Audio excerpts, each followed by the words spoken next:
D'un point de vue biodiversité, les Comores, c'est un réservoir de biodiversité absolument incroyable.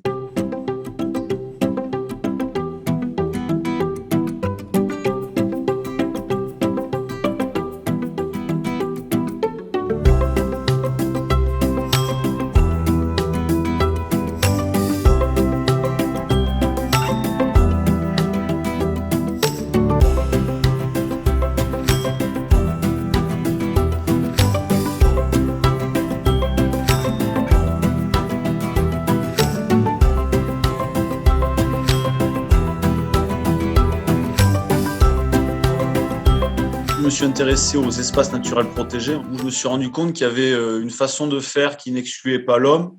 Et je trouve que c'est la seule solution viable en fait pour espérer préserver la biodiversité. J'ai été admise dans une équipe de gens qui trouvaient ça normal, même si à l'époque c'était extrêmement précurseur.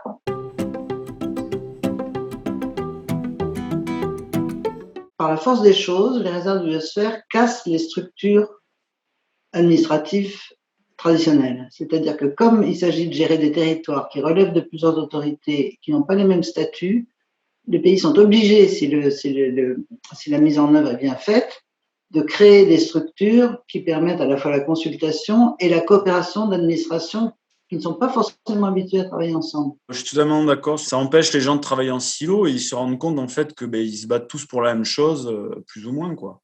Oui, d'autant plus qu'au niveau local, comme Emmanuel vient de le suggérer, ce qui unit les différents acteurs, c'est la gestion d'un territoire commun. Donc c'est plus facile, évidemment. Les réserves de biosphère, je trouve que c'est une solution élégante parce que c'est porter des valeurs de conservation de la biodiversité des écosystèmes sans des contraintes que peuvent avoir des structures étatiques classiques.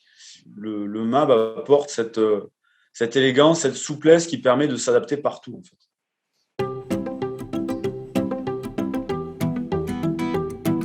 Moi, j'ai effectué mon stage de Master 2 gestion de la biodiversité aux Comores pendant, où je suis resté 4 mois et quelques là-bas. 1 ou 2 ans après, à Moëli, ce projet réserve de biosphère s'est concrétisé grâce notamment à la participation de Mireille dans la phase finale du projet, on va dire.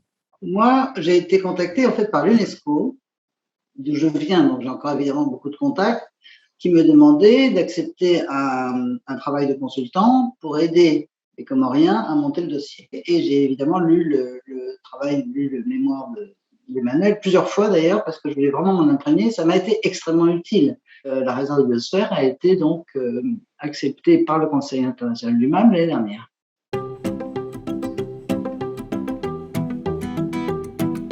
C'est un réservoir de biodiversité absolument incroyable. Les populations locales ont toujours eu éminemment conscience de la gestion et l'exploitation des ressources.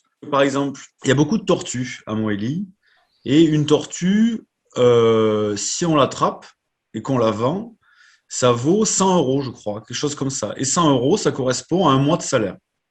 Et bien malgré ça, le braconnage des tortues est sévèrement réprimandé par les populations elles-mêmes. Et c'est pour ça que je trouve que ça rentre complètement dans le programme Anandiosphère. On n'a pas plus, on a une utilisation exemplaire. J'ajouterais que le parc, dès ses débuts, a eu l'intelligence de définir et de mettre en œuvre ses contrats de gestion avec les villages, si bien que, c'est-à-dire de jouer sur cette volonté de protéger les ressources, mais en même temps en les intéressant, même quelquefois au niveau financier, parce que notamment les amendes données aux braconniers étaient reversées aux signataires du contrat. Du coup, les signataires de contrat sont devenus vraiment des gardiens, notamment des plages où il y a les tortues. Et donc tout ça, c'est un processus qui est exactement ce que doit être le MAB, c'est-à-dire qu'on intéresse les populations, mais on les fait profiter, y compris pourquoi pas sur le plan financier, bien sûr. Mais du coup, le mécanisme est différent, encore une fois, de la contrainte et des interdictions.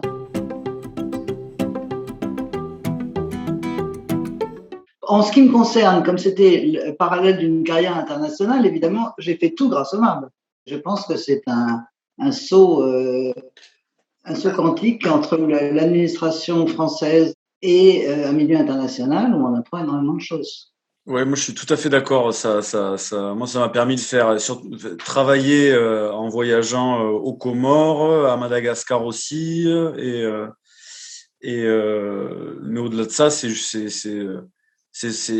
tellement passionnant de mettre en place dans des contextes tellement différents à chaque fois les mêmes valeurs portées par le même.